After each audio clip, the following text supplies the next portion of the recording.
Hello everyone, and welcome to my CBS B&B Full Today channel. I hope everyone is having a wonderful day. Before we begin, please hit the subscribe button and give this video a thumbs up. Hope's a vengeance target. Sheila blames Deacon's son for playing Cupid. The bold and the beautiful spoilers allude that Hope Logan Spencer may come a vengeance target. Will Sheila Sharpe go after Deacon Sharpe's son for playing Cupid? Sheila is formerly awfully disgruntled about Deacon's family situation. The fact that Hope and Deke Sharpe won't accept Sheila has been a real issue for her. Of course, B&B suckers can't forget how important Sheila wanted to attend Hope and Liam Spencer's marriage, but she didn't get an assignation. Hope decided against having Sheila at the forum since it would have made Beth Spencer uncomfortable.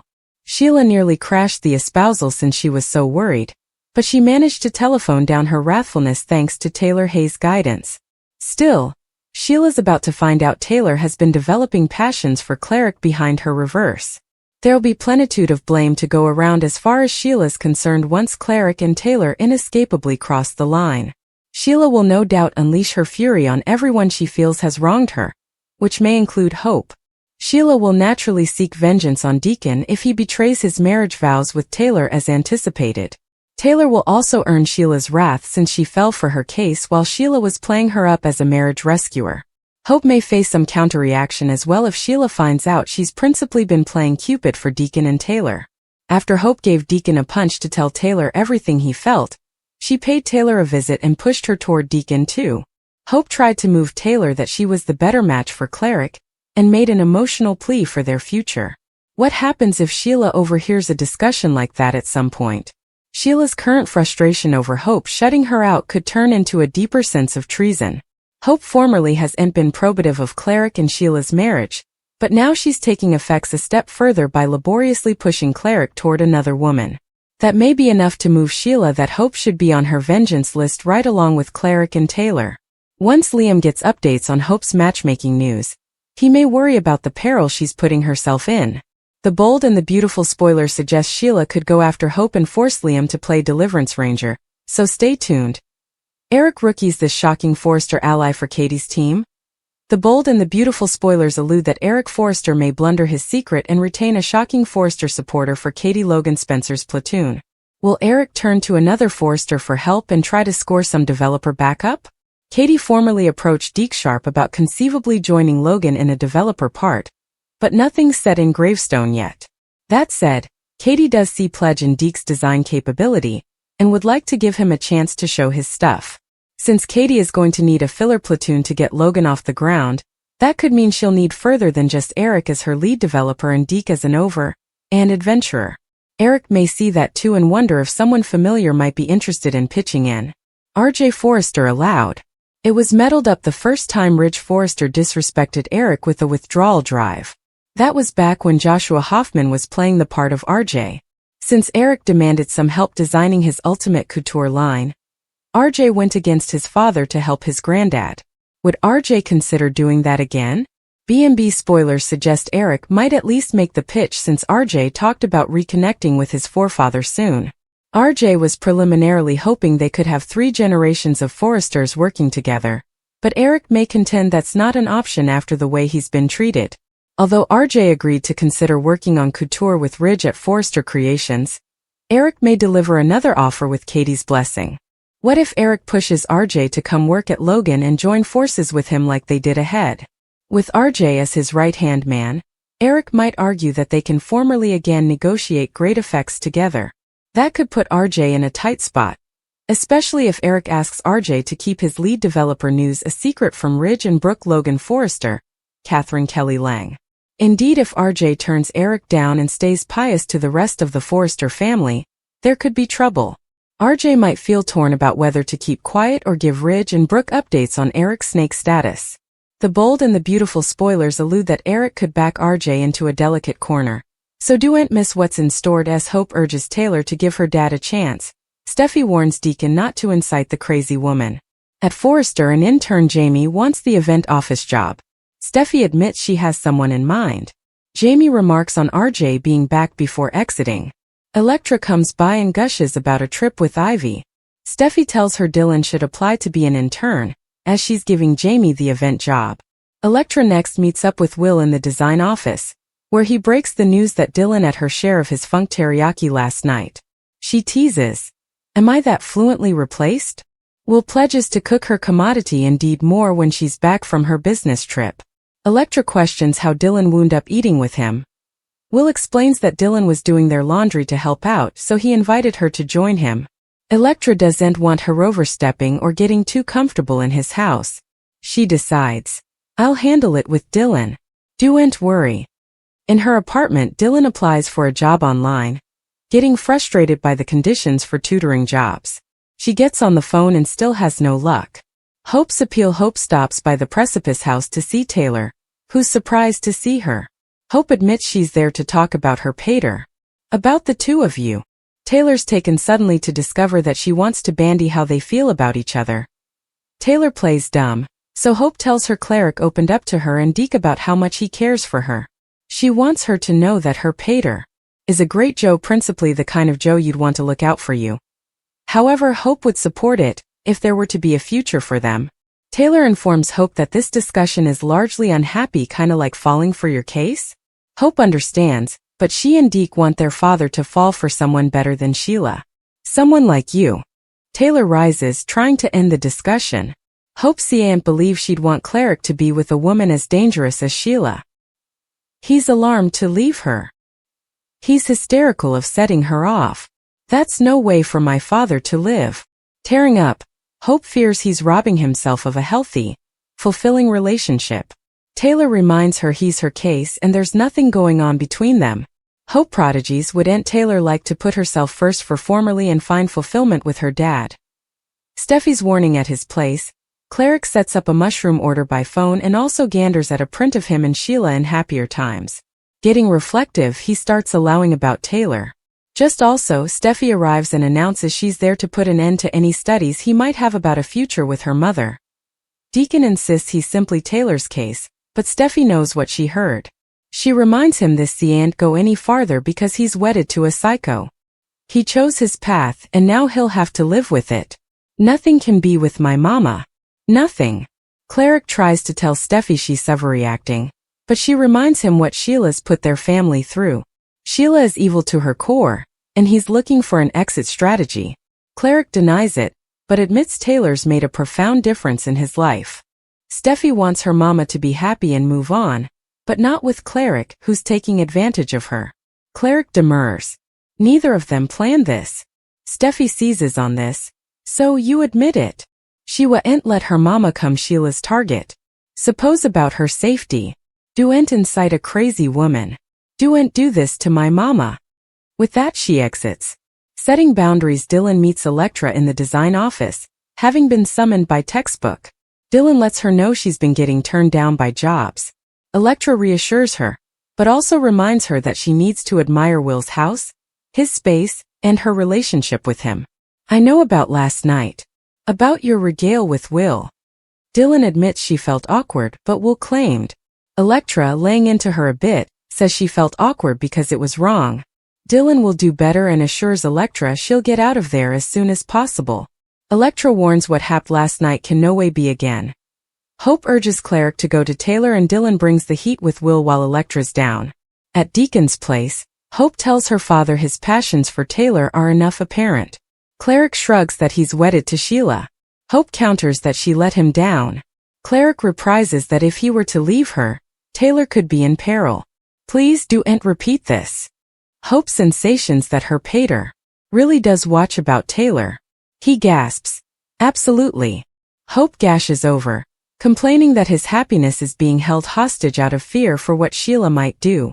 Deacon exclaims, "So what? I'm going to end my marriage." He can't risk setting Sheila off. Don't incite the psycho at Taylor's office. Stephy warns her mama not to incite sicky Sheila. As long as the sicky is alive and breathing, she'll come after her. She needs to drop Deacon as a case for good this time. Stephy worries that Deacon might leave Sheila for her. That can't happen. Sheila's plea at Il Giardino. Sheila corners Deke to press him on how much she and his father love each other. Deke isn't exorbitantly open as she hopes one day he and his family will come around and promote her marriage to Deacon like Taylor has. That she's an inconceivable woman isn't lost on her. Deke chirps, or my pater. Trading places at Forrester, Ivy tells Elektra she's sorry she had to cancel her plans with Will. Elektra sighs that her swain will be eating alone tonight. At the Sandhouse still, Will is inviting Dylan to join him for supper. She feels a little awkward without Elektra, but he reassures her. As Ivy and Elektra bandy Dylan being a good person and dear friend, she's at the Sandhouse repaying their kindness by doing their laundry. Will teases that he can really repay him by being honest about his teriyaki funk. Ivy finds it a little unhappy that Dylan is living in a house with Will. Elektra is irked her swain is amazing. Ivy clucks that her bastard has been spending a lot of time there. Ivy says she told him it can't be a regular thing. He was disappointed but understanding. Ivy would hope so. At the Sandhouse, Dylan is telling Will she likes a little spice with her sweet. Talk turns to his mama leaving Forrester. Will explains she was being treated duly and mentions RJ coming back with a big OL head on his shoulders. He hopes Dylan gets to come and work there. They giggle it up as she squirts his funk with hot sauce.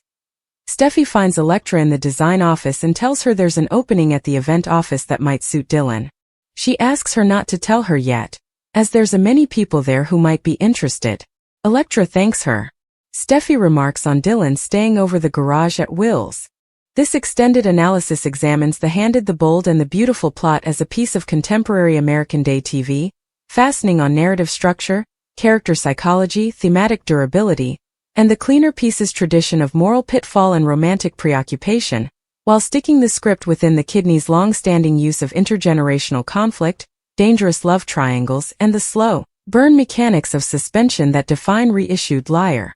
At its core, the script revolves around fear masquerading as fidelity and love masquerading as deliverance, with Sheila Sharpe performing as the gravitational center of trouble around which every other character route weighs. The narrative constantly reinforces that Sheila doesn't need to be physically present to apply power. Her influence exists psychologically, shaping opinions through dread, guilt, and expectation of retribution. This is a classic Bold and the Beautiful device. Peril isn't always active violence but the anticipation of it, which freezes characters in place and justifies innocently compromised jest. Deacon Sharpe embodies this palsy. Although he professes love for Taylor Hayes and acknowledges the toxin of his marriage, he remains trapped by the belief that any decisive action will spark catastrophe. The show frames his inactivity not as poltroonery but as woeful tone immolation, a man choosing emotional imprisonment to cover others from a woman he believes cannot be contained. This reframing allows the followership to sympathize with Cleric indeed, as he emotionally betrays his woman, buttressing the cleaner pieces tradition of romantic transgression justified by advanced moral stakes. Hope Logan Spencer's part is particularly significant, because she crosses the unnoticeable line between concerned son and active manipulator of fate. In classic cleaner fashion, Hope becomes the character who believes she can outthink peril through honesty and love, a belief that historically invites disaster in this kidney. Her asseveration that Deacon deserves happiness, and that Taylor represents safety and moral clarity, positions Hope as both emotional advocate and unintentional catalyst. The script constantly emphasizes Hope's sincerity, her gashes, her pleas, her moral logic, yet contemporaneously shops narrative seeds suggesting that sincerity doesn't vindicate consequence. In day TV, especially within the Bold and the Beautiful, good intentions frequently serve as the most dangerous accelerants of chaos. Hope's decision to prompt Cleric toward Taylor, and also to support that communication directly to Taylor herself, echoes past stories in which characters essay to fix romantic snares only to come contributory damage when the antagonist retaliates. The spoiler's suggestion that Hope may come a vengeance target is thus not sensationalistic magnification but a logical extension of the show's moral macrocosm, where hindrance in unpredictable connections is treated as a provocation, anyhow of motive. Sheila Sharpe's characterization remains harmonious with her heritage, as one of the most continuing villains in American cleaner history. What makes Sheila compelling in this script isn't overt action but wounded annuity. She views rejection by Hope, by Deacon's children, by society at large, not as a consequence of her jest, but as an injustice foisted upon her. The marriage rejection, the lack of acceptance, and the perceived emotional treason all accumulate into a narrative of victimhood that justifies vengeance in her mind. The script dashingly underscores this by lacing Sheila's tone image as a redeemed woman with the followership's mindfulness of her volatility. When Sheila credits Taylor with saving her marriage, the irony is sharp and deliberate, reminding observers that villains frequently misinterpret temporary stability as evidence of metamorphosis. This misapprehension is dangerous because it primes Sheila to see any dislocation not as relational failure, but as sabotage by outlanders, particularly Hope, whom she formerly associates with judgment and rejection.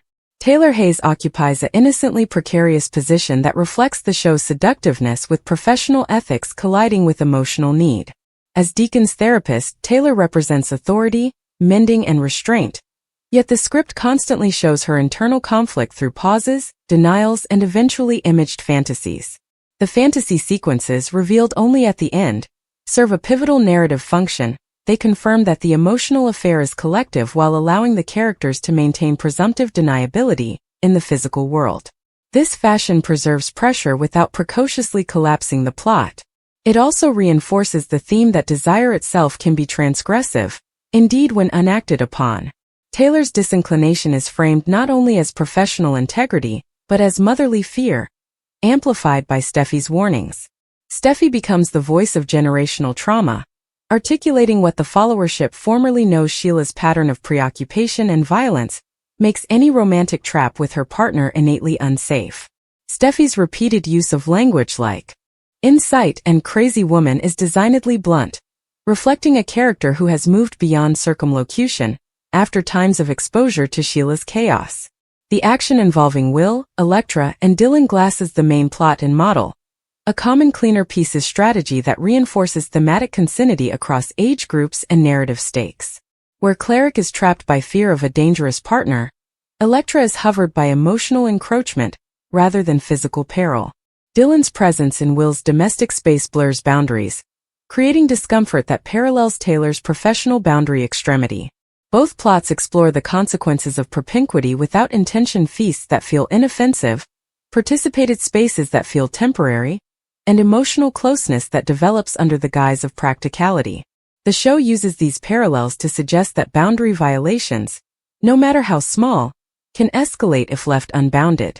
Electra's decision to defy Dylan directly contrasts with Deacon's avoidance strategy, offering observers an indispensable model of agency that may or may not succeed, but is at least visionary. Institutional power struggles at Forrester Creations and Logan further contextualize the particular drama within the show's traditional commercial battlefield. Eric Forrester's implicit reclamation of RJ as a Snake supporter underscores the theme of fidelity versus heritage. Eric's sense of treason by Rich glasses Sheila's sense of rejection, however expressed through different moral fabrics.